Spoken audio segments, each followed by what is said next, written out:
Hello, everybody. Welcome to this week's edition of the Bugscope. This is your host, Isa Betancourt, and I hope you guys are doing well, enjoying the change of the seasons that we are experiencing now. Hello, replay viewers, make sure you say hello when you pop in.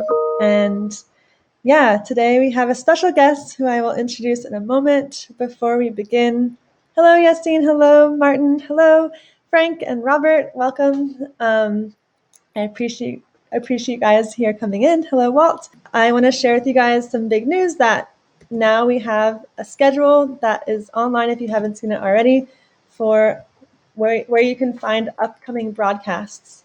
I'm going to post that in the chat here on HAPS. And once again, if you are watching from a platform that's not HAPS, I will be able to see your comments. I will be able to see and respond to them too. But if it's preferred for you to come onto HAPS, so you can see these links that I'm sharing in the chat too. And the link is in the title of the broadcast. Okay, so there I put in the chat the schedule so you can see upcoming schedules. We have Dr. Darko Cotoras today, and then in the future we're having SIPs and spiders with Sebastian on Tuesday, and then we're also going to have Ashley Whiffen on the 25th to join us about carrion beetles, and then I have a couple other entomologists and an acarologist, which is ticks or mites, who will be coming on soon, and also Oliver Keller, who studies fireflies, and then Miles Zhang, who studies galls and tiny little wasps. A lot of experts will be coming on in the next weeks and months, so please bookmark that schedule page so you can stay up to date with what the schedule is. Very exciting, very exciting. Hi, Lars, how's it doing? How's it going? Too bad we don't do HAPS, Eddie says. Okay, well, Twitter works too. I'm not sure if what you're planning on doing once Periscope shuts down, or are you watching from Twitter itself or Periscope, Eddie? Very curious to know that. Hi, David, how's it going? Hi, Walt. Okay, and now without further ado, I am very excited to bring on our guest for today. So goodbye, Bugscope image. And I'm very excited to welcome Dr. Darko Cotoras, who is welcome to the broadcast. Yeah. And he is broadcasting, joining us from Chile, right? Yeah, that's correct.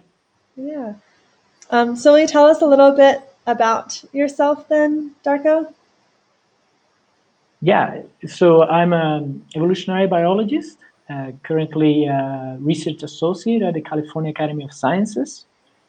My main research interest is on evolutionary processes that happen on conditions of isolation, basically understanding what type of historical processes create biodiversity. So if we look back in time, which were the events that explained the number of species that we see today in some particular area. And as I said before, I'm particularly interested on these island groups on the Pacific Ocean. And the groups of organisms that I study have been mostly bugs in general, right? But spiders is the group where I've done most of my research. But I also work with land snails and beetles and other insects too. Yeah, I was looking at your Google Scholars list, and I saw that you have worked on a couple different taxa too, in addition to the spiders, which was really cool to see. And it makes sense because when you're working with looking at speciation and isolation and all those processes, you can apply them across. And I'm really excited to talk to you because I love biodiversity. I also love spiders. And it's just so cool how you're looking at the behavioral plasticity and then also speciation and like just figuring it all out. It's like a big puzzle.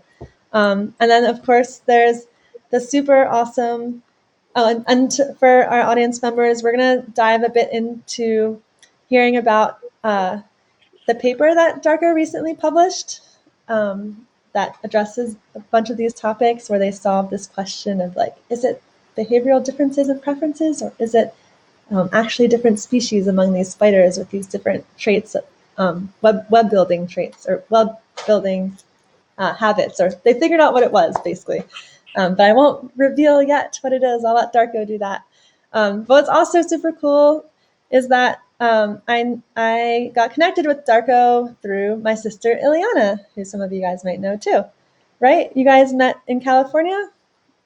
Right, in Santa Cruz. Well, when I was doing my postdoc there, through common friends, that's how we connect. And of course, we have a lot of common interests, also in nature, biodiversity, surfing. So yeah. Yeah. I remember Ileana telling me like, oh, like I need to connect you with Darko. He studies smiley face spiders. Yeah. Yeah. Can you tell us what smiley face spiders are? Yes, maybe I can even show you that. So let's see if I was a good student and I learned how to use this platform. Yeah. And Okay, so the happy face spider. here, I'll make a big screen. Okay, great. So that is an endemic spider from Hawaii. It's called Pteridion griator. That's the scientific name.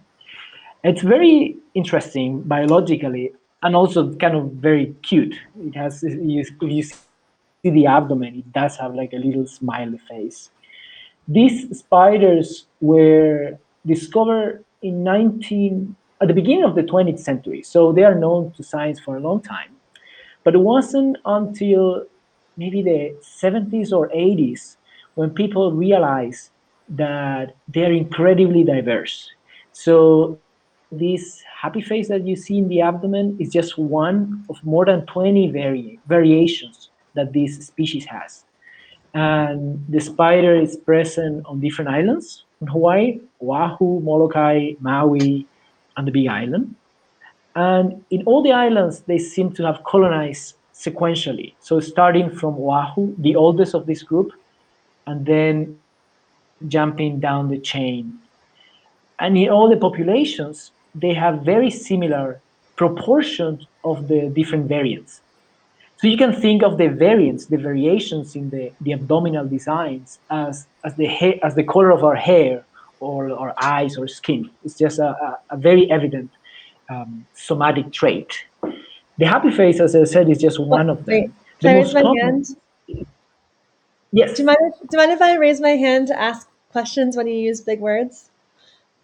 So, of course, yes. I'm sorry okay, if I just no overlooked problem. that. Yes. No, no, no. We like the jargon and we like to learn the new words and everything like that. So, when you say somatic trait, what do you mean? Oh, yes. Yes, I'm sorry. When I said that, I referred to a trait that it's present basically in the adult organism. It's not something it's something that you can see. Let's leave it like that. Okay, It's something that you cool, can see. cool. Thank you. Uh, and this trait, the color, uh, has many variations, and the most common one is the one that is kind of plain yellow. And interestingly, that is the most common on the different islands, regardless the fact that the spiders do not move between places. So it is thought, or it is a current hypothesis, that this color variation must have some ecological relevance. So there is an ecological reason why they are like that. And the suspected reason is related with predatory avoidance. So it's like a mechanisms to defend themselves. The idea is that birds will prey on a specific morph. So they will get a search image and they will attack that all the time. Sweet. While if you evolve something that is slightly different, then that gives you protection. Cool. Thank you. Um, There's so also that's there's kind a of the. uh-huh. Oh, I was gonna say Hmm? there's also like going off of the traits that you see in these spiders. A question from Eddie with the kids. The kids are asking if the spider glows in the dark. No, it doesn't. Okay. Other arachnids do glow in the dark, but this spider doesn't. Yeah. Like I they mean, not. fluoresce. I mean, yes. I didn't use the right word. It's No not. Other problem. arachnids reflect ultraviolet light at night. Right. If you shine them with an ultraviolet, they will reflect. So they look like glowing, but they're not intrinsically glowing. Right. This spider doesn't reflect in the UV. Okay, cool. Thank you. Yeah, those colors are so bright. That's a very smart question, because some spiders do reflect in the UV light. Okay. Some crab spiders do it. And this is kind of going off from what I'm doing. I don't know if it's okay if I talk That's about okay. other colleagues' research. That's Yeah. okay. Yeah. So other spiders, like crab spiders, some of them do reflect in the UV light. And there are these really cool experiments where they ask the following question. They said, some birds do have the capability to see UV markings on flowers. So if you have like a UV light, you shine a light on a flower and you will see some markings that normally we humans cannot see. So birds can see that. So the question that these researchers set out to answer was, do these crab spiders that usually hunt on the flower, do they have markings that resemble those ultraviolet markings on the flowers? So to test that, they have spiders placed on leaves, which is something that a bird or a pollinator, really, I'm sorry, a pollinator, like a bee, a moth, a butterfly, they will usually don't visit a leaf. But if the spider had those markings, they can trick the pollinator as a way to attract them. And they demonstrated that when a spider is placed on a leaf, pollinators tend to go to the leaf more often. So the spider might be attracting them, might have some sort of camouflage. And then to test that functionally, they put sunscreen on the spider to block the reflection of UV light. Wow. And sure enough, the visitation rate of pollinators declined because they didn't see those markings that were tricked them. So all of this to say that it is not unreasonable to believe that spiders could have these sort of markings.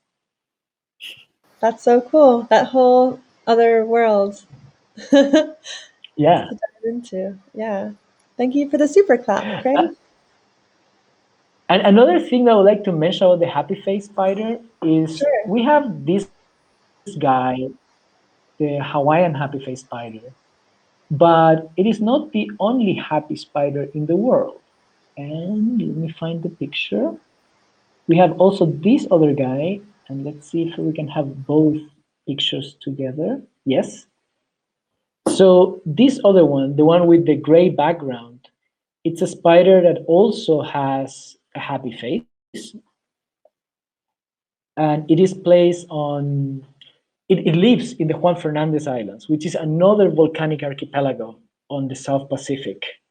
And genetically, although both spiders belong to the same family, Pteridae, they are not really closely related. So that implies that this color variation, this specific morph, the happy face, evolved independently in two separate areas. So that's also very, very cool. And this is something that we found in 2011 and published in 2016, this convergent evolution case of happy face spiders. That's so cool. Yeah. Yeah. And to give some people some more context too, so these spiders are in the family Theraviidae. Yeah, That's which is correct. That's the the black widow cobweb family. family. Yeah. So they have those tangled webs Yes. that the common, if you see the common house spider in your house, like that's also in the same family as these, even though it's not quite as yellow and perhaps you could say wild because it's not in your house. But those ones Right. have like the ones in our house have specialized to be in our house, and these ones that Darko is working, the ones that Darko are working with is working with. Those ones are outside in the wild and complete and other habitats, and that's why they look so different as well in coloration. So cool. Hello, John Kenneth. How are you doing? Saying hello from Facebook. Awesome. And fist bump to you too, Lars. How are you guys doing? Cool. So I would love to dive into the paper that you just came out with because that was such a cool Oh story. yeah. Out of curiosity, so I'll share the link to it in the chat here to the paper itself, but I'll also share the public. I'm gonna make these go away, so it's just you and me now. Thanks for subscribing, Pat. Hello. So I'm putting in here the link to your scientific paper that was published for Theridiidae. Thank you, David, for writing that out. Oh, whoops. So I'm putting that in here, and I'll also put the public, the New Scientist article that sort of summarizes your work as well for people to see. Yeah. So before we dive into it, how did you get involved with doing this project? It's on Isla de Coco, right, which is off the coast of Costa Rica. This small little island, which is like over 300 miles away in the middle of the ocean, more or less, which is where you do a lot of your work, I realize. Tahiti, Yeah. Hawaii, yeah. So let me share a picture of this island so people can have an image of it. And then we'll make it bigger. Yeah. So I'm in general interested on how life evolves in isolation. So the first time I got to learn about this strange spider that I will introduce soon was when I was thinking about my PhD project. So 2010. And I saw this one paper published in 1989, so several years before, that talks about this one single spider species present on this tiny remote island that spins 3 different types of web. And I thought, well, that's very strange, very unusual. I thought about maybe doing my PhD on that, but then but that was a very small idea. I was like, oh, maybe I could work on this, but then I kept working in my original idea, which was something related with tetragnathia spiders in Hawaii. We can talk about that later. So this idea kind of remained in the back burner until 2016, when I realized I had some time, and I thought, okay, that's the time to dive into this project and ask a very specific question, which you already kind of mentioned. When you see a spider with 3 webs, it's immediately something strange. And something that we know that happens on islands is that species tend to diversify on their behavior, on their morphology, etc. They kind of explode in diversity. That's what's known as an adaptive radiation. Maybe people more interested or knowledgeable in evolution have heard about Darwin finches, these little black birds that live in Galapagos. Those are a classic example of adaptive radiation, where each species is morphologically different and specially adapted to some different type of food. So when I read this paper, I thought, well, they say there's one species, but it's doing 3 ecologic things. What if it's really 3 species and it has not been properly studied? Because the description of this species happened in 1953, and the person who described it wasn't even on the island. The person got like a shipment with samples. So the person didn't have access to the web, and the person even thought that the Isla de Coco was part of the Galapagos archipelago. That's why this species, Lepidoda galapagensis, has the scientific name referring to the Galapagos archipelago, even if it doesn't live there. Wow. So I thought, well, there's room for exploration here, and it kind of smells weird that one species is doing 3 things. So my first hypothesis was, it's not really one species, we have 3 species, and this is some type of adaptive radiation. The alternative hypothesis was that really we have one species that is extremely plastic on its behavior. And that idea didn't really come up out of the blue. It was inspired by the fact that in Isla de Coco, there is one member of the Galapagos finches, one species that kind of dispersed from Galapagos and colonized this island. And here on Cocos, it became extremely diverse on behaviors. Like the foraging behaviors you see in Pinorlaxus inornata, the Cocos finch, is equivalent to what you will find in several families of birds. So this bird is an extremely talented bird. And I thought, well, what if the spider is doing the same thing? And that was kind of the setting, the starting point of the research. Yeah. Laying out these two competing hypotheses based on previous knowledge. Yeah, very cool. And as someone who works in a collection, like I totally understand how um like having those specimens and being there yourself, like there's so many species that go undetected, like you were saying, cryptic species. Like you really need to bring them into the lab, have them all like side by side so you can put them under the microscope and take a really close look, not only at the tiny little parts or even the parts you need to dissect open, but also sometimes like do DNA analysis as well. And Right. going into that, we have a question from David in the chat saying, how is species being defined here? Because he knows that species concepts vary. Right. So the species was, I just used the definition of a species of the descriptor based on morphology. There's a very small description, it's actually very little, and it shows the part of the male genitalia. Now, something that makes also things a little bit easier is that this is a very small island. So it would have been a more tricky story if it would have been a continental area where you can be afraid that other species could be coexisting.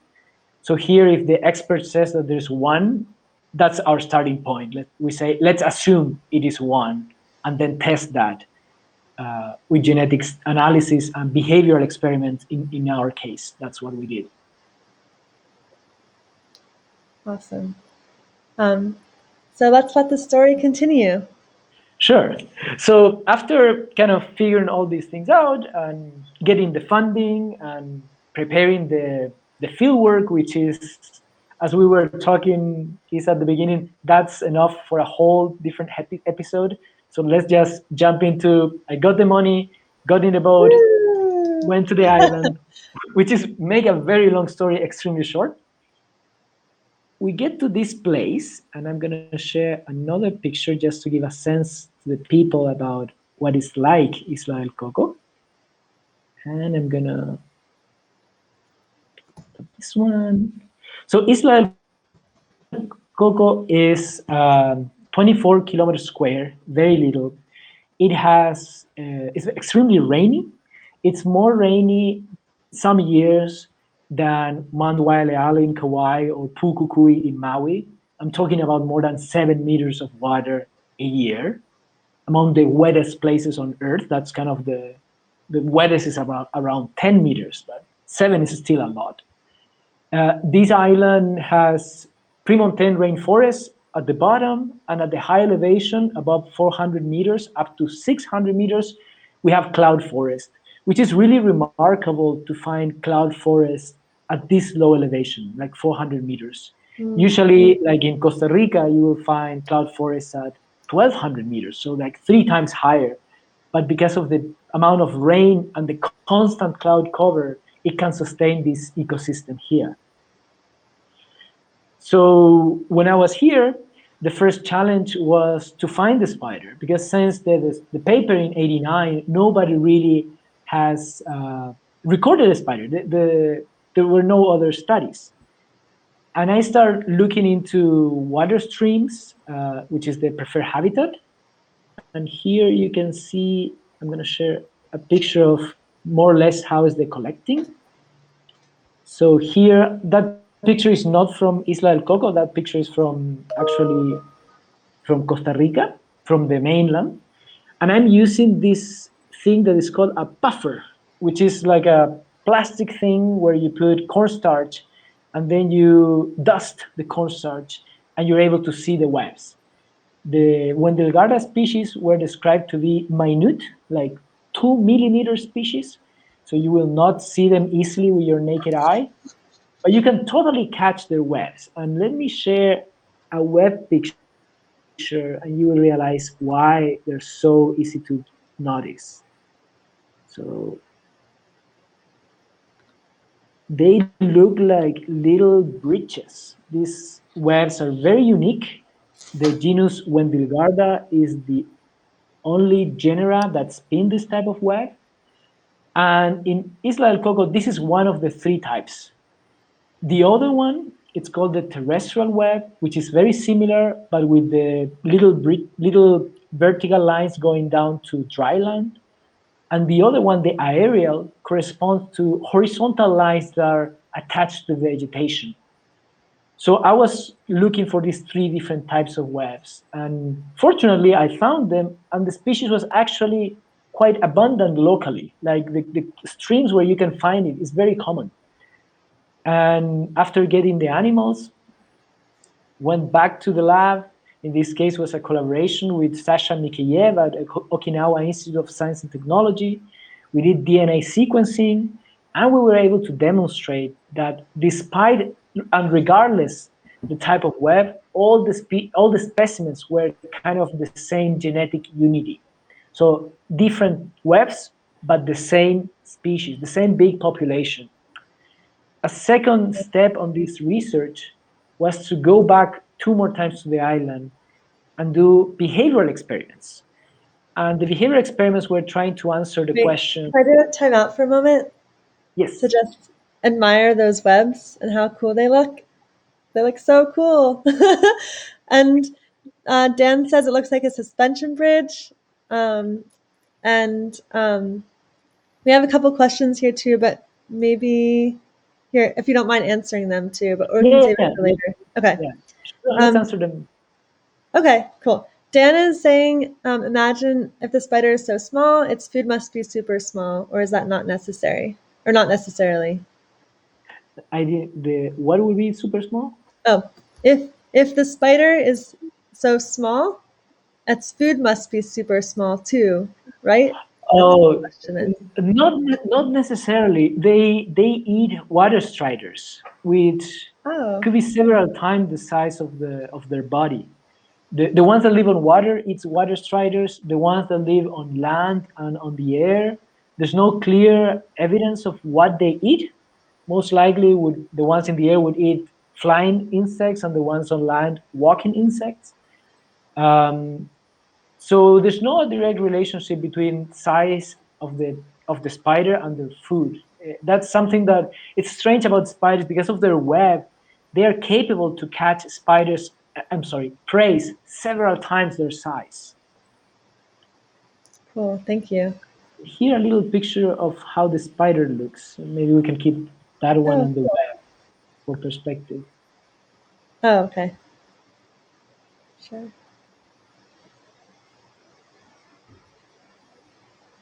Goodbye.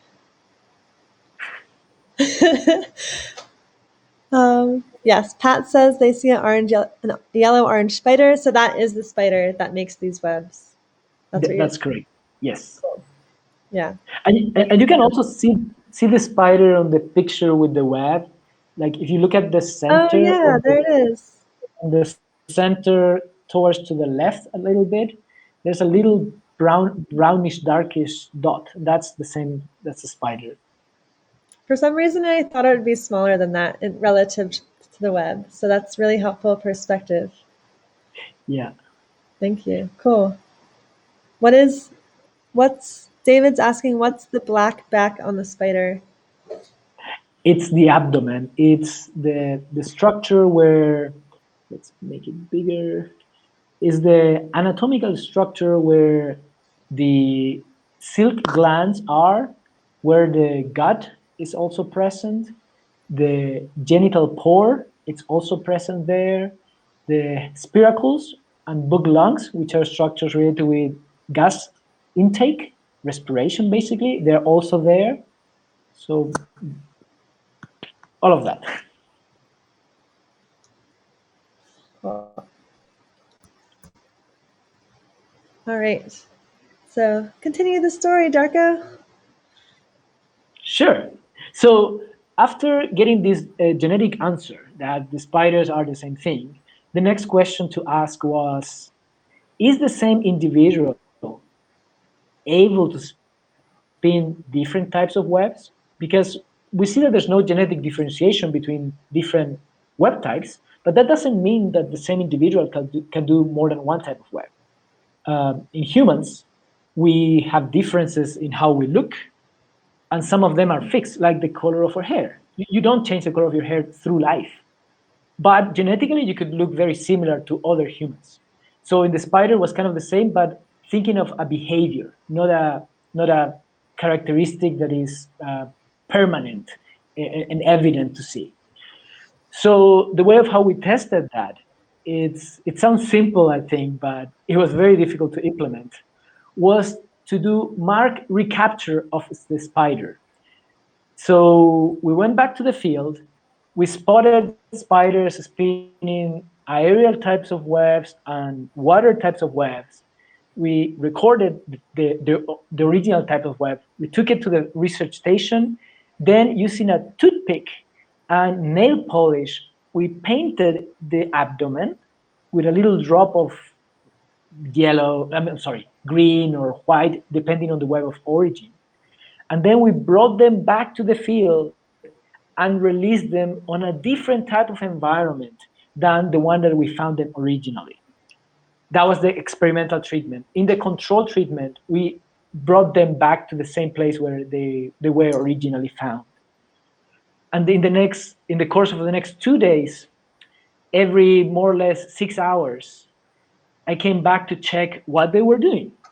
And the answer was that they were able indeed to spin different web types.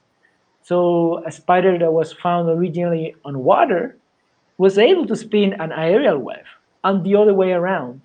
But it was not absolute. And that was perhaps the most interesting result. Some some some transitions, some changes, right, from water web to aerial web were more likely than others. And we also found that some spiders, after being switched to another habitat, will return to their original habitat. So there is also some sort of preference. Spiders, and we didn't test, there is some very clear definition for animal personality. We didn't work on that directly, but we were able to demonstrate that not all the changes are equally likely. And that is very cool because it means that the spiders, even if they can do both things, some individuals prefer one thing and some others prefer another one. And it kind of makes sense. We don't think about preferences on little spiders, but if I were to say that a dog has some preference, a monkey, a human, nobody would have a problem with that. And I think we might be underestimating the behavioral plasticity and tendencies of these tiny organisms. Yeah, that is really cool because it's very easy to think, oh, this is a bug. This is how it lives, and that's just the way it always is. But then meet these spiders, and Darko's work shows that no, they're not different species. They one have preferences, it appears, because they'll move back to where they initially were, and then two, but they can also change what they're doing too. Right. Yeah, which is really cool. And I can't help but wonder. Well, here we'll bring up some of the questions from the comments here. And Dan is saying the nail polish won't it be toxic to the spider? It Well, will be, yeah. yeah. Well, marking spiders with nail polish is a technique that has been implemented with other researchers before. And of course, it's not absolutely non-harmful for the animal. I put a very little amount of it, and it's not so much that the spider will die because of all the solvents. I mean, the smell is very strong. But if we put very little, the spiders are able to, and I saw that, right? They're able to go back to their environment and behave very similarly, or even I would say the same as they would do it normally. Yeah. And when you apply, you put it in a spot that's the most It's in the not on their tip. eyes or any other No, sensitive organs, because that would it's maybe, in the yeah, it's in the tip of the abdomen, in on their back. yeah, yeah. And I have a question, which is, how did you like, how did you find them again? Because they're small spiders, right? Well, yes. So luckily they don't move much. So I will take them from an area of, let's say, a transect of 10 meters, and then select a transect of 2 meters, like a rock wall, with water habitat, with aerial habitat, with dry land habitat, and we'll brought them back to that section. And after 6 hours, you come back, and about 30% remained in that area. There's like Mm, 70% of the individuals that just disperse away, and I couldn't find them. But my recapture rate is roughly around 30. And as I do measurements further in time, up to 2 days, the recapture rate kind of drops a little bit. mm, So yeah. just go back to the same area, and as you can see, 70% of the marked animals, they disperse. So it's a matter of quantity and the biology that of the animal, that it's not always dispersing. They kind of disperse, but not too much. I imagine, and I didn't do that in the field, that if I move further away from the 2 meter focal area, I might have been able to find all the other animals that escape. But in order to standardize my study, I just focus on a very smaller area, so I can very thoroughly examine all the little crevices and rocks and leaves. Just in the field, I realized that if I move further away, I will be very conscious that I'm not looking thoroughly all the areas. Mm-hmm. That makes sense. Yeah. Yeah. That's a very, I mean, I'll say like low recapture rate, but at the same time, like it's also like to be expected given that they're animals and they're small and all of that. So it's like low, but also like probably typical, or probably something that you expect and that you plan for when and try to get as many individuals to start with, so that you have the right numbers for statistics later on. Right, and it, it's a mix between what you hope based on statistical models, let's say, and what you can actually achieve based on the abundance of the animals, and how much and how quickly you can mark them and release them back. Mm. Because I have Oh yeah. a fixed amount of time on the island, so, and I wanted to achieve some number of observations. So if I collected too many individuals that it would take me a whole day to mark, then I will just consume a whole day on that. So it was kind of a constraint between, yes, I want to do this in the ideal world, but considering the, let's say, 2 weeks I have on the island and all these measurements I want to do, I have to get as much as I could by with one morning of marking. So that Uh-huh. was the other limitation. Wow, that's cool. All of that in 2 weeks. Well, no, it was more than that really, because Oh, first 2 week, one visit was 2 weeks, and in that one kind of tested different locations, measurement techniques, marking techniques, and also measured the season. I went on a rainy season, and that proved to be a very bad time because mm. it rains a lot. So that affects enormously the capacity to go back and do repeated measurements without a gigantic storm and all the who knows where they go when it rains, right?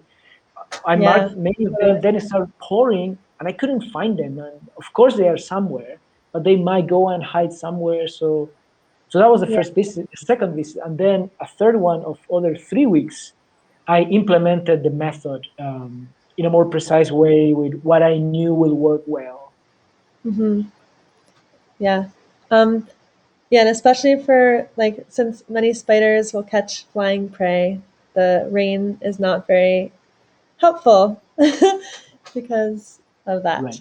So, is there a common name for these spiders? Not really, no. Yeah, we're in that part of the science world, you guys, where the organisms, we can give you their scientific name, but they don't quite have a common name. But these ones are also in the cobweb family, right? No, no, Oh, no, these no. ones are not. Oh, okay. These are Pteriosomatidae. It's a different family. Oh, okay, okay. Is there a common name for that family? Not that I know. Probably there is. Probably there is, but I don't know it. Okay, I don't know. Cool. Um, let me just see if there's any comments. Georgia, hello, welcome. Okay, here's another question for you, and then I also have some questions for you about like what you're up to now and what you're up to next, and also like, yeah, those sorts of questions too. Okay. John Kenneth is asking, has this spider managed to relocate elsewhere or only evolved on this island? The species Wendelgarda galapagensis, it's only on the island.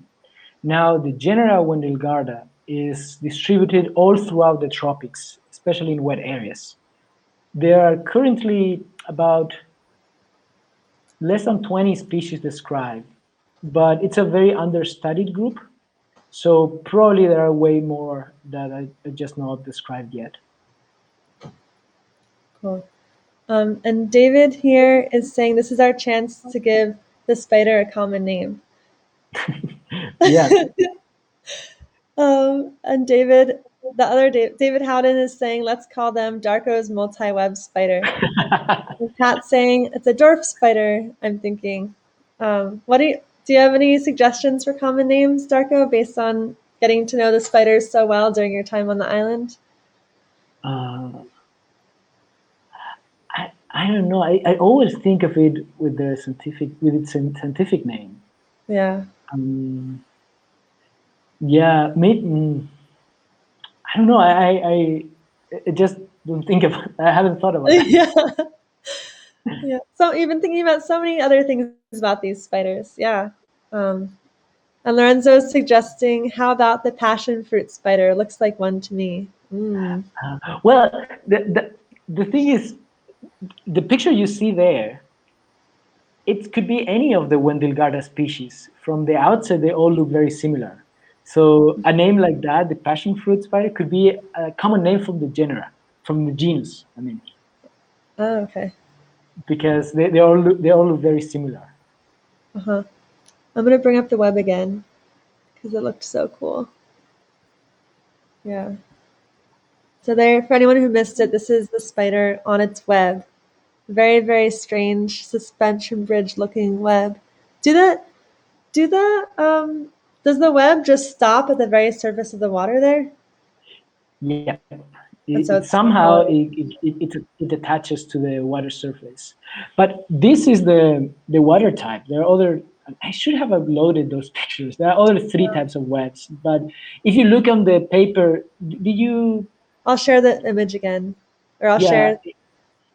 If you look at the paper, Figure 1 has pictures of the three web types, Okay. and on the supplementary material, you can see pictures of the process of marking the spider and spiders that are marked spinning a new web. So we documented that as an evidence that it works. They are behaving after treatment. Nice. Yeah, I'm trying to look for the pictures myself on the paper, but I'm not. I don't see them. But um, I'll post the paper again here though, for people to see. One sec. Cool. Yeah. Thank you so much for sharing the story. We do have a couple people here in the chat who are get nervous around spiders, and so I want to applaud them. I know Gemma, you just said that right there. I want to look closer, but I'm scared of spiders, so I don't want to look too close. Um, and then also um, Lars, I know also is not is has a bit of a fear of spiders as well. So thank you guys for being here and pushing through that fear so you can turn that fear into fascination. Yeah. Yeah. So Darko, I want to ask you, like, what are you up to now, and like, what are the next things that you want to research, and what questions do you have that you're excited to dive into next? And I heard from my sister too. I'm throwing a bunch of things out right now, so I'm sorry if I give you too many things to go into next. But Ileana, my sister, was saying that like you were really affected by COVID, and as soon as you're able to, Yeah. you'll be starting a position over in Germany. Yeah. So, well, as I think everyone has been affected somehow with Right. COVID. And this year, well, 2020, I was supposed to start as a Humboldt fellow, postdoctoral fellow at the Senckenberg Museum in Germany. And because of all of this, I couldn't start on the original date. So I'm starting the program now in April and hopefully moving over there in June. Cool. I will be there working on a different group of spiders related with the ones that I showed at the beginning, the happy face spider, but not the one from Hawaii, but the one from the Juan Fernandez Islands.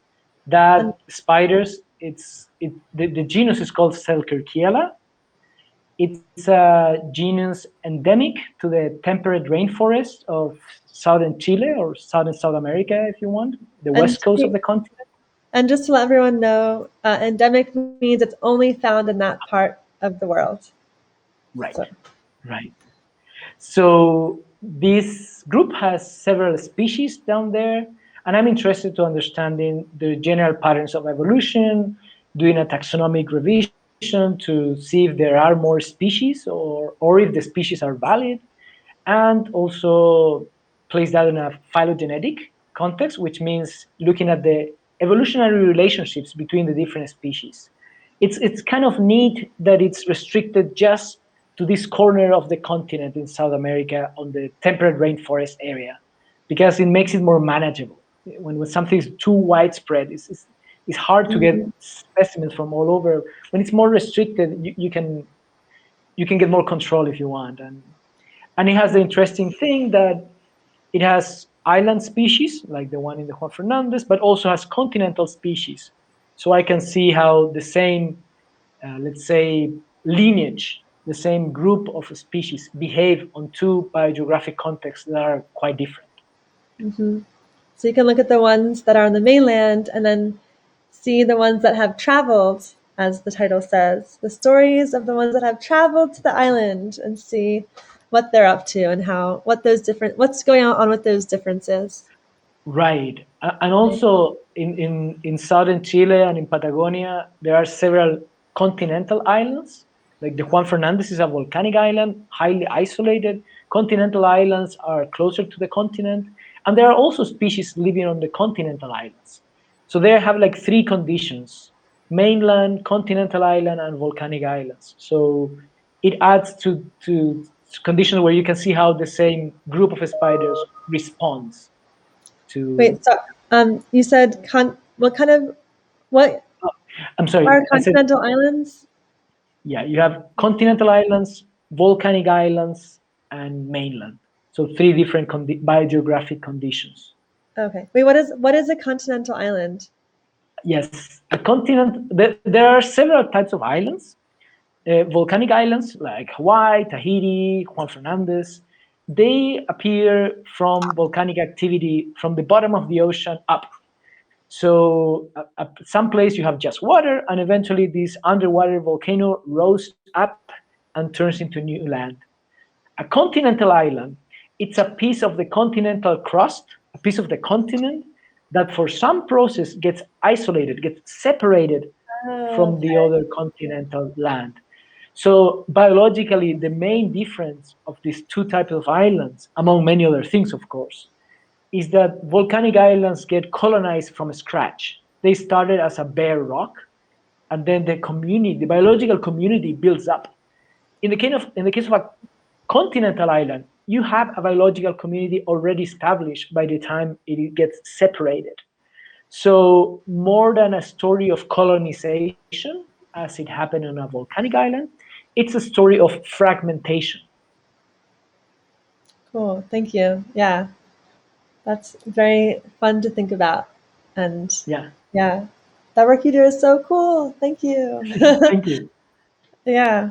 Um, Pat says that spider web looks like an icicle upside down. And yeah, and Gemma says the web looks like it's a diamond necklace or something. They're Yeah. fascinating. They are really cool. They also, Darko, remind me of the, like, maybe it's a little bit of like convergence in design of web-like structures, but aren't there some, I mean, I don't know if you know about these, but aren't there some like worms and some caterpillars Yes. that have webs like this Yes. too? Yes. And they I've have tricked seen me. some. Yeah, that's why when I Yeah. first saw these, I was like, huh, like this is a spider web? Because yeah, I've even seen the little worms on the all wriggly on the web too. Yeah. Yeah. The difference is that those worms, the tips, like the vertical lines, they're kind of hanging loose on the air. Okay. But in this case, the vertical lines are attached to either water or land. But I've also seen those worms, and the first time I saw that, I was like, "Oh, what is this? It's a different. It's a fourth type of web." But no, Yeah. Yeah. friends have sent me pictures of that from Colombia, thinking like, "Hey, I Oh, found the spiders, but it was hanging up on the trees." And I was like, "No, that's the little worm. I don't remember the name, but yes, I don't remember that's the it." name either, but yeah, But cool. I imagine the strategy for capturing prey might work in a very similar way. I don't know if those caterpillars, if in the case of their web, if the vertical lines are also sticky. Probably it is. Probably they are sticky. So maybe it is a sort of convergence. Yeah, that's Hmm. totally possible. Yeah, like it just is a design that worked well. I mean, yeah, like birds and bats flying. Yeah. If anyone is wondering what convergent evolution is, it's like how bats can fly, but they fly with their hands, and then birds can fly, but it didn't have. They didn't come from the same. They didn't get flight at the same time in their ancestry. It came separately, and with birds, you can really see it's different because they're using their whole arms to fly. That's their wings are their whole arms. Where with bats, it's literally just hands, which is pretty funny to think about.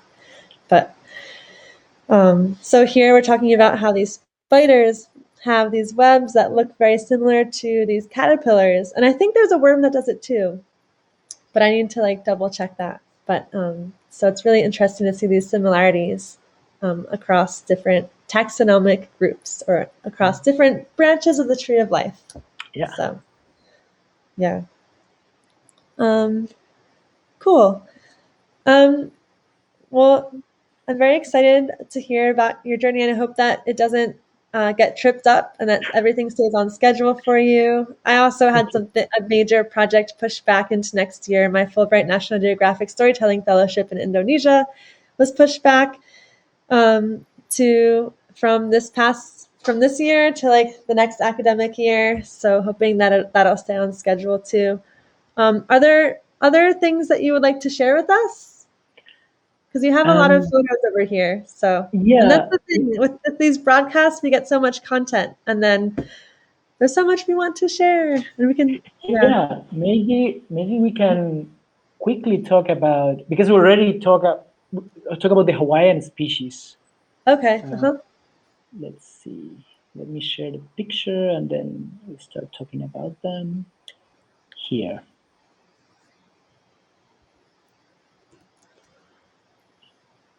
Oh, pretty. Those are beautiful.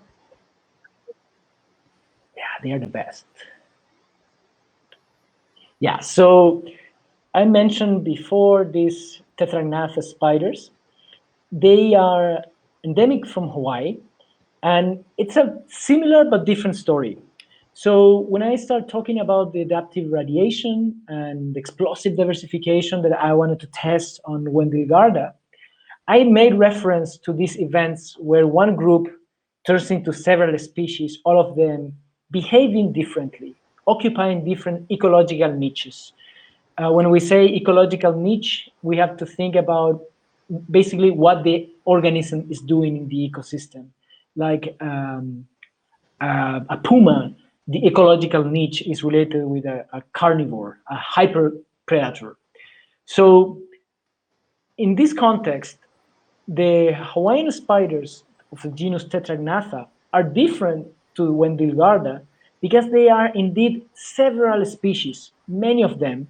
And in this case, in opposition to Wendilgarda, where we find one species doing many different things, here each species is doing something different.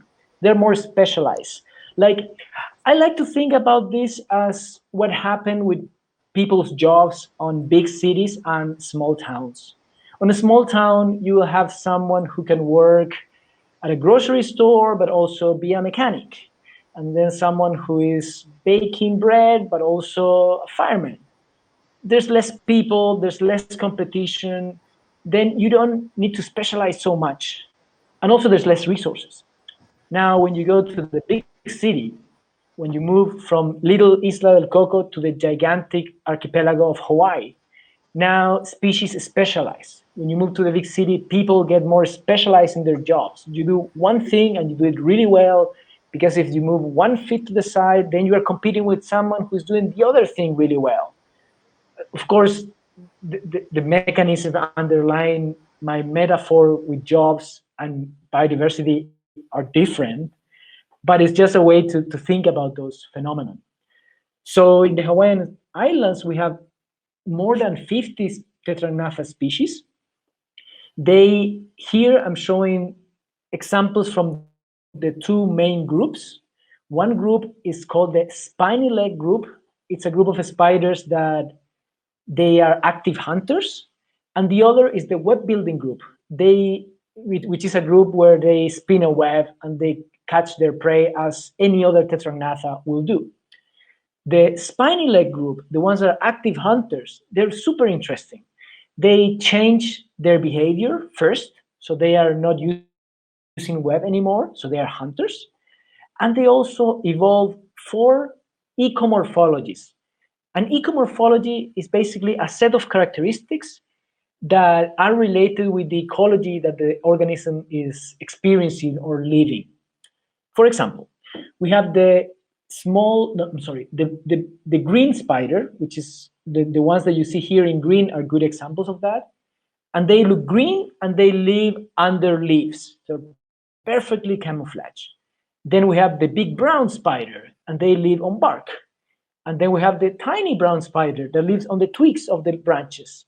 And we have the maroon spider that lives on moss. So we have 4 different ecomorphologies, so 4 different lifestyles, where different species are occupying a different section of a tree. And very interestingly, on each Hawaiian island, we have different species occupying the same niches. So in other words, we have, let's say, 4 jobs in one city, and we have 4 people doing those jobs. And then we have another city, the same 4 jobs needs to be filled by someone, but with other people. I don't know if it makes sense, this situation. So this is a different case where we have adaptive diversification. And I've studied these guys to understand how the landscape helps to shape population structure and turns into new species. So that's awesome. Thank you for that. That beautiful array of spiders. They're so colorful. Yeah. And yes, they are. And question: Did you mention the common name for Tetragnatha spiders?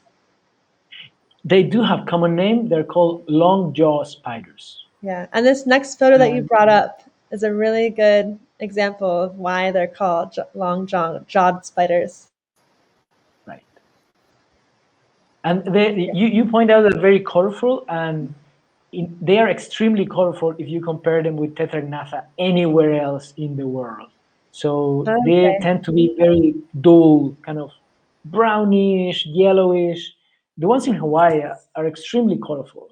There are some green species in North America, in Asia, but the diversity of colors you see in Hawaii is unparalleled. That's so interesting because I've only seen brown ones in the USA, matching with what you say. Yeah, you might find there are some green species on the East Coast. So I think it's Squamata, or that's Asian. I'm not sure about the name, but I think there's one green species on the East Coast of North America. Okay, I'll have to keep my eye out. Wow. So this one's a male too. Right, and you can tell that because of these giant palps that you see on the front. Yeah. So to give a like a very clear explanation of what we're seeing here with that one, you'll see those two long things in the front that look folded over, and those are what are referred to as the long jaws. That's the name of the family that the common name refers to for the family, long-jawed spiders, tetragonathan. And then those skinnier things that end with a big bulb at the bottom, that's what's giving Darko and I the information that it's a male, because those only the males will have those huge bulbs at the end of that appendage on spiders, and that has organs that are used for reproduction. Yeah. Right. Yeah, Oh, and can you move the the photo? one thing that, Go ahead. Yeah. yeah, no, the one thing that we were researching with these spiders was something a little bit unusual, which is with my metaphor with the jobs. Like you have one policeman in one town, right? One person. So in adaptive radiations, these evolutionary events with many species evolve very quickly. Something that was very well established was that you only find one ecomorphology, one lifestyle per site. Oh, my battery is about to Oh disappear. Can you no. give me 1 second? Yeah, I'm totally. sorry, I should have known. No, it's I'll be back okay. right away. I'm so sorry. Yeah, no, go ahead. Do what you gotta do.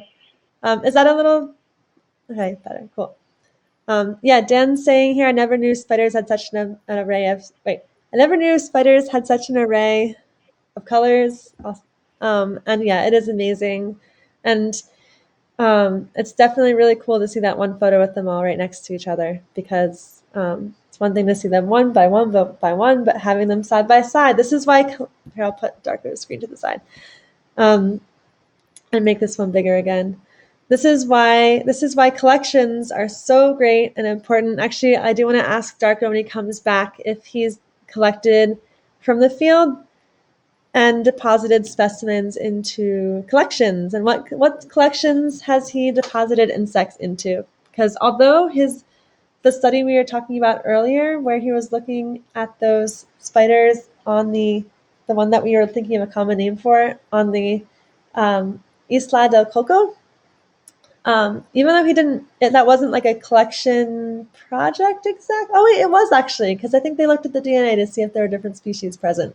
So he must have collected them, and so I'm very curious to ask that when he gets back.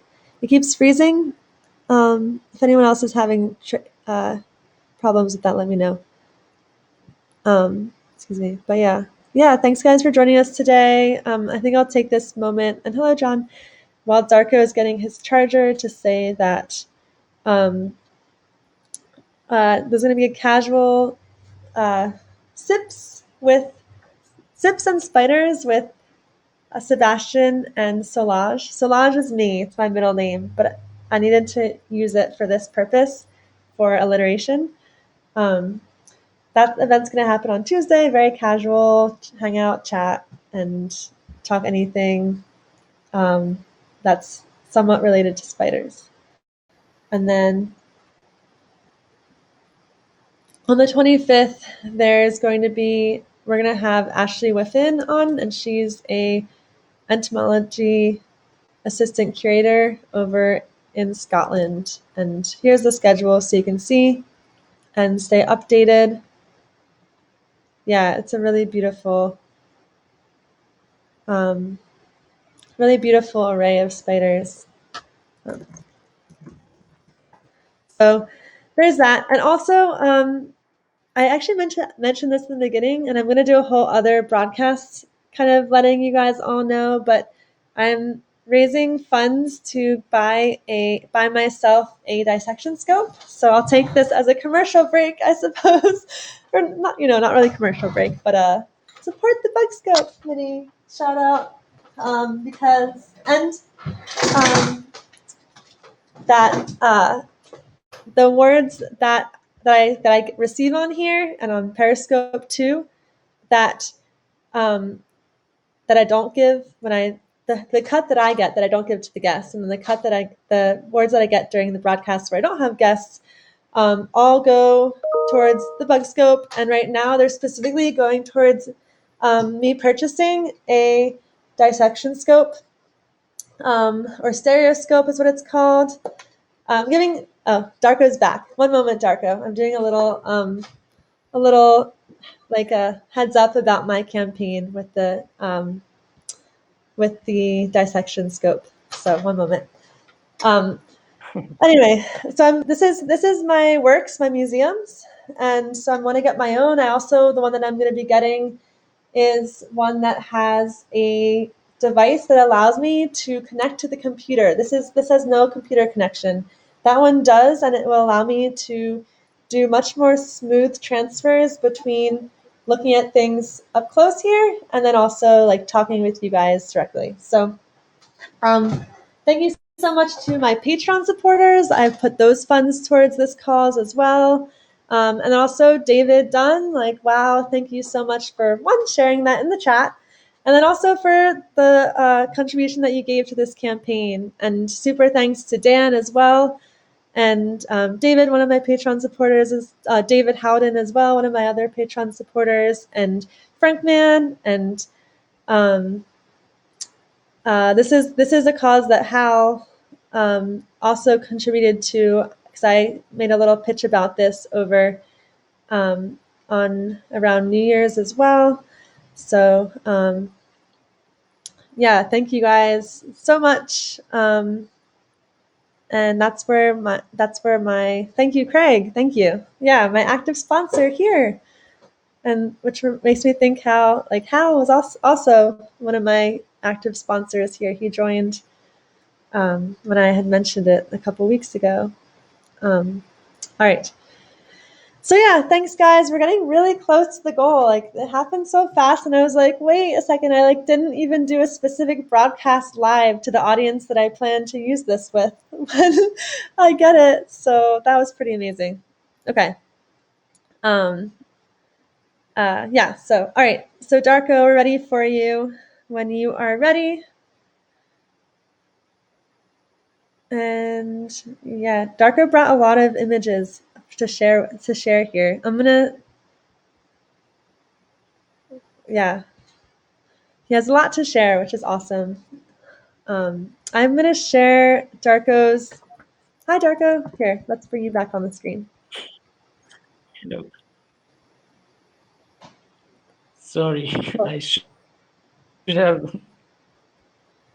No problem. How much battery I had at the beginning. No problem. Just part of the joys of going live, and it gave me a little opening to share what I meant to share in the beginning about my campaign to get the microscope, dissection scope, stereoscope. So, yeah. And also, real fast before we start, what is the collective noun for spiders? Is that a thing? What a collection of spiders. Oh, I wanted to ask you a question, Darko. I was looking at the comments here. So I'm guessing with your work that you sometimes will collect spiders to do DNA work with them, and to also maybe confirm IDs. Do you deposit specimens into museum collections? And if so, what collections have you deposited specimens to? Yeah, I actually, most of the time I get spiders for DNA work. I've deposited at the Essex Museum at UC Berkeley, where I did my PhD, and at the Australian Museum in Sydney. Cool. And And also have some specimens that I will deposit in other collections, but I'm currently working on. Cool. Do you have a personal collection? And is there a collection in Chile? Well, you can call my personal collection the material that I'm actually working at this moment. Okay, active collection. Active collection. And there is one. There's a few collections in Chile. There's the one at the Museo Nacional de Historia Natural, kind of the equivalent of Smithsonian, of course, at the smaller scale. And a few universities have collections too. Universidad de Concepción in the south has a good one. Yeah. Cool. Cool. Thank you. Yeah, as a collections person, I had to ask that question. So thank you. Of course. Yes. Yeah. If you have a moment, great idea, John. Kind of deposit some where I work in Philadelphia. Of course, I know that it can be tricky collecting because you need to get permits, and a lot of the places where you've collected are in other countries, and that's a whole ordeal. And each country has its own policy on collection. Some have no policies on collection, like Papua New Guinea. I really want to go there for that reason. But then in other places, it's really difficult to get a specimen. And first of all, to collect specimens, and then secondly, to get them out of the country if you're going to even leave with it too. Like when I go to Indonesia next year, that's a really difficult country. I'm not expecting to go anywhere except for their national collection with the things that I get. So anyway. Yeah, and also many times the permits, once you get them, in some places the permits require you to specify where the specimens will go. And if they were to go to a third place, you need to get the approval of the conservation agency at the country of origin. As you said, in some countries that doesn't exist, in others it does. So you need to be aware of that before moving biological material around. Totally. Cool. So we have been on here for nearly an hour and a half now, Darko. So maybe you can continue what you were sharing before your computer almost died. And then kind of we can wrap it up from there. Yeah. Thank you. And we'll have to bring you on again because there's so much to talk about. That has been really fun, so I'll be happy. Cool. So to finish, what I was saying is this green spider that you will see the single picture there was one of the spiders that I focused to study something related with the effect of the landscape on how new species are produced on these islands in Hawaii. And the interesting thing here was the fact that usually in adaptive radiations, as I was introducing, you only expect to find one ecotype, one lifestyle per area. You don't have two people with the same job at the same place. That's kind of the common knowledge. But in Maui, in the volcano of Haleakala, you could find 3 green spiders living at different parts of the volcano. So in the sense that they were living at different areas, they were kind of matching the common knowledge of one ecotype per site. But in between the areas where these species were living, there was a continuous patch of forest. So there was no reason for expecting them to not co-occur somewhere. And that was super interesting, that possibility, because that will give us a window to a moment in the process of adaptive radiation where the new ecotypes evolve, but they are not already physically separated on different areas. And maybe I should, before continuing, introduce something a bit small, is that Hawaii is very cool for many reasons, and one of them is that each island has a different age, and they are sequentially ordered from the youngest Big Island to the oldest Kauai. So basically, each island is a snapshot in time of the geologic process, as well as the biological processes going on this changing geology. So the fact that we have three species of the same ecomorph potentially coexisting on the middle-aged island of Maui is very interesting because it says, oh, maybe we are looking at a transition moment in the diversification process where you have this co-occurrence.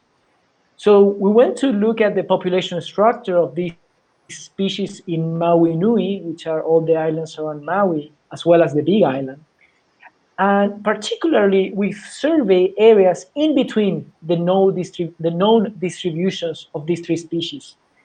And sure enough, we found that in two areas, there was co-occurrence of two species of the same ecomorphology, a highly unexpected result.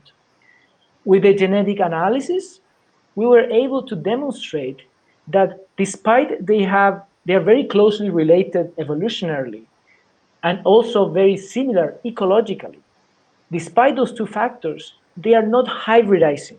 There's no genetic flow between one species and the other, meaning that we are on the face of already well-established species that potentially they will start sorting out geographically as the time progresses in an evolutionary time scale, right? So if we sit on Maui for the next million years, perhaps we will see that each green spider will get very well established in one area, and these sites of overlapping will disappear.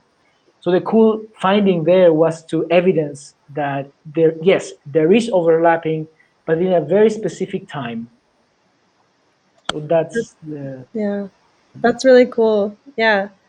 Um, it's definitely one of those things where you think where like without diving too much into it, you're like, okay, this is a species, that's a species, like all these species exist, but then it takes a little more to determine like this one, like it's happening, it's at this stage right now, like everything's at their different uh their different place in that process of speciation. right, Yeah. right, So some right. things are very separate from many other things, and that's how it's been for a long, long time. Then there's other things where there's some very closely related, where it's like much more recent on the huge time scale of the millions of years that these animals have been here on the planet with us. Not with us necessarily, but on the planet without us, I guess. Not with us. Like to put things in perspective, and when I thought about this, it blew my mind. Like the last common ancestor between us and chimps, I think it's around 6 million years, meaning that all the species you can see living, not all, but most of the species you can see living today on the Hawaiian Islands from Kauai south, they evolved in the time we separate from chimps, which to me is kind of crazy. They are like in terms of time, a lot of the Hawaiian honey creepers, the Apapane, Amakihi, Iiwi, all of those, in terms of time, they separate into different species more recently than our separation from the chimps. Yeah. And if you look at a human and a chimp, you would say, oh yeah, they're very different. Genetically, we are not that different. Mhm. Now, when you think about the Hawaiian species, many times they look incredibly different morphologically, but genetically they might be even more similar. So that's I don't know, just to put in perspective, No. like the time humans and chimps were separating, Kauai didn't even existed yet. Yeah, there wasn't even that opportunity for those species to come into being. It hadn't even the opportunity had not even presented itself yet. Um, that's a For really great most of them, not perspective. all, but for most. What? Not all of them, but some of them. Yeah, right, because some species, like some of the fruit flies, Drosophila, they've been hanging around the Hawaiian area for more than 30 million years. Oh wow. Okay. Uh, Yeah. the dragonfly too, it's very old. So not for all of them, but for many Right. of them, Cool. Yeah, that's this really holds true. awesome to think about. And then of course you put other things into perspective too, like how spiders are like 360 million years old, right? Before the dinosaurs, something like that.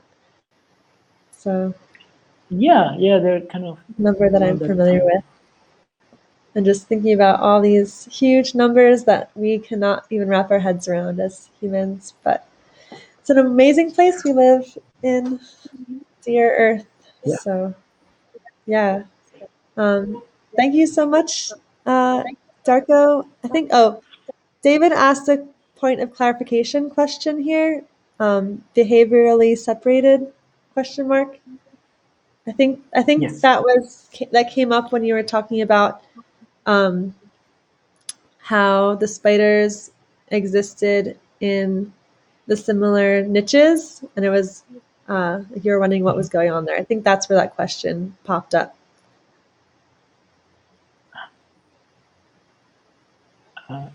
So what was the question? I I'm think I sorry, I think. lost that. Oh, David, um, can you clarify or re-ask your question to give us a little more context about when that question arose? We'll give him a moment to answer. Um, but yeah, um, I, I will ask in the meantime though, where, if people want to learn more about you, where can they find you? Do you have a website The the or I have a website at the Cal Academy, and I think you put that website oh, okay. Okay, on sure, the yeah. Boxscope 18 schedule. Yeah, it's on the And if you schedule type my page too. name, yeah, Here, and if you there we type go. my name and then the word ResearchGate, that's some sort of like Facebook for researchers, then you can see all my different papers and publications. And I'll share your profile on Google Scholar too, for people who are interested. So the question David Howden said, "How quickly can a new species evolve?" Maybe a separate question. Ooh, that's that's $1 million question. And kind of It going along with that too, Darko, I'm going to throw into that John kind of said, "What do you call young or old on the evolution scale in years, for example?" Yes. Uh, it okay. So how much time need the species to appear? Yeah, go ahead. It really depends on the biology of the species and allowing speciation, the process of forming species.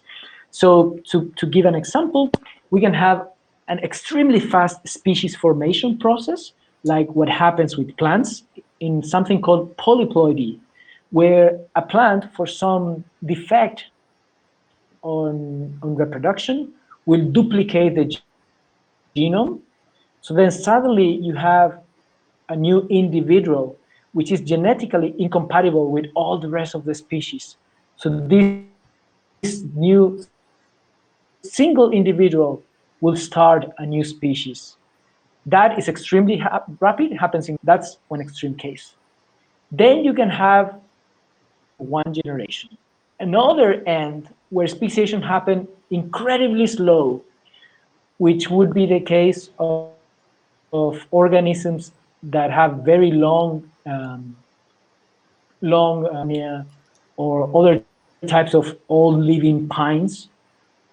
Those things seem to separate into species very slowly. So there are many factors. The longer that it's going to take to form a new species. So every time you say quickly or slow, it depends on the group that you are talking. So I know it's maybe not the most satisfying answer, but there's no absolute in numbers. And Yeah. when I say young or old, geologically speaking, the answer is kind of, and evolutionary speaking, the answer is kind of the same. It depends on the context. Uh, for example, when I was talking about Hawaii, in general, people think about 5 million years, which is the age of Hawaii, as something old, and younger, something that is less than a million year. Oh, But yeah. if you are looking other questions or areas of the world, for example, if you're interested in seeing the origin of families of spiders, perhaps you will say that young is 10 million years and old is 50 million years. So again, it will depend on the question that you are looking at and the groups. Thank you. Yeah, it's the good old scientific answer of the more you know, sometimes the more it depends. Or it That's depends. absolutely correct. Yes. But hopefully that gives you a sense, John Kenneth. That's a good question. And then David said David Howden said, I was asking whether they have different behaviors so they maintain genetic separation by not meeting and mating. I imagine you're thinking about the Tetragnathus, the Hawaiian ones, I think so. right? I think that you were talking about those. So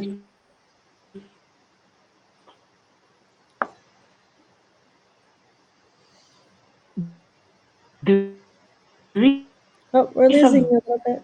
very Ashley Adams studied pheromones, spider pheromones. Back? Oh, a little choppy. We heard you say Okay, someone was studying spider pheromones. Right. And that study, I don't remember something to answer the question properly, but that knowledge exists. And people have been looking at how these ways of communication between species allows or deters hybridization between different species. And that's really cool because spider pheromones is something that is very understudied and seems to be a way of communication between males and females, considering that spiders, and in particular Tetragnatha, might not be very visual organisms. Mm-hmm. Cool. Thank you. Cool. Wesley, hello. I gave you a shout out in the chat, and here's your shout out in the voice form. Good to have you here. John Kenneth is saying, the more you know, the more you don't as questions arise. Totally, which is the fun part of science.